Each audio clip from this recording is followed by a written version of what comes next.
Yes, get into it. Oh, sugar. Ooh. What's up, YouTubers? It's your boy, Meech Justice, and thank you for tuning into another episode of MEECHIE TV. And this segment, I think I'm going to title, Soul Food Sundays, because honestly, it's been almost a week since I put out a video for you guys, and I kind of missed you. Like, I have genuinely missed not talking to you. I'm like, ugh, I can't wait to meet you with Mondays. Like, I have stuff I want to talk to you guys now. Like, talk to you guys about now, like right now. Like, there's things that are on my heart. There's a story I want to tell. So I'm just like, let's start a new segment and call it Super Soul Sundays, where basically I'm going to give you guys a story or a testimony of my life, and you guys can comment below so you guys can give me your details or your thoughts about what I'm going through, if you guys are going through it yourself, or if you guys just have any suggestions. So this week I'm gonna tell you a story about how I brought my friend closer to Christ. Tune in, here we go.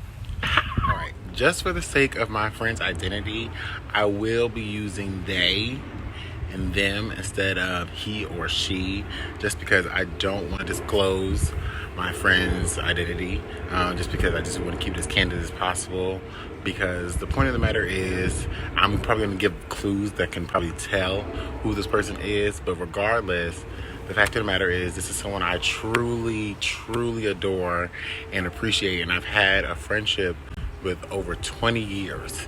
Like, we've been friends for 20 plus years now, and the fact of the matter is I have just been living in my truth, and they have been witnessing me and have kind of been encouraged to find their own relationship with Christ. And as a Christian myself, that means the world to me. So I feel like I'm doing my due diligence just by doing me.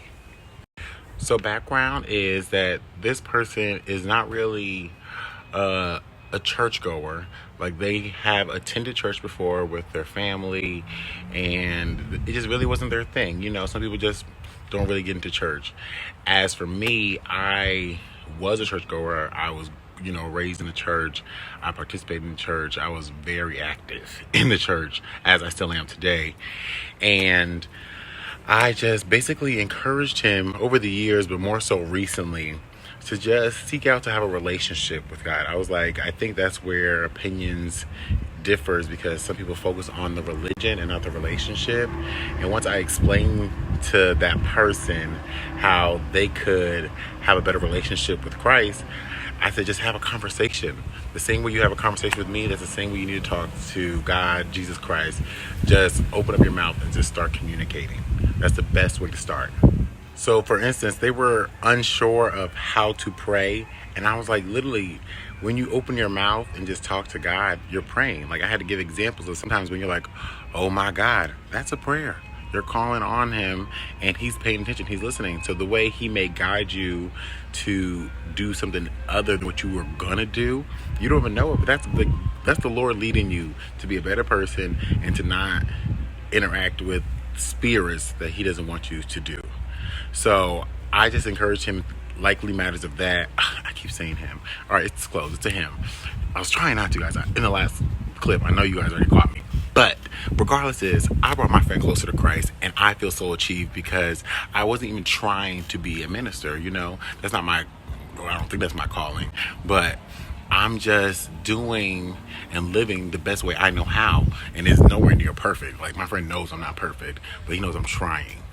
I encourage him just to take it one day at a time, and that's where, like, we kind of went without speaking for a week or two, because he was traveling and things of that nature, and we were like talking every day, and for us not to talk for that long, it wasn't unheard of, but more so it was just kind of weird.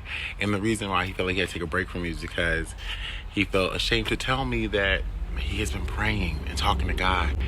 And when we finally spoke after that hiatus, it literally brought me to tears, because that meant so much to me. Like, to know that he has just been communicating with the same person I communicate to on a regular, that means, like, we have a mutual friend. And that's what I'm trying to tell you. I'm just trying to show you how magnificent God's love is.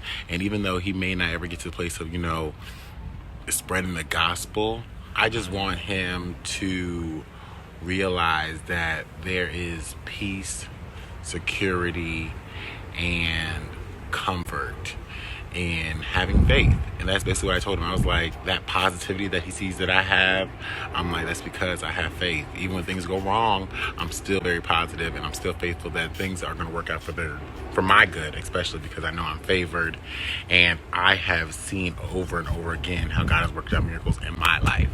So I just try to continue to be a walking, breathing miracle, a testimony to everyone, because when you live with joy and Jesus in your heart, it's never, misconstrued. Love is a language that can never not be translated. So guys, let me know what you guys thought about my video. I hope that you like, share, and subscribe. Comment below. Hit that little blue bell if you haven't subscribed already. And let me know, should I become a minister? Did I just bring my friend to Christ?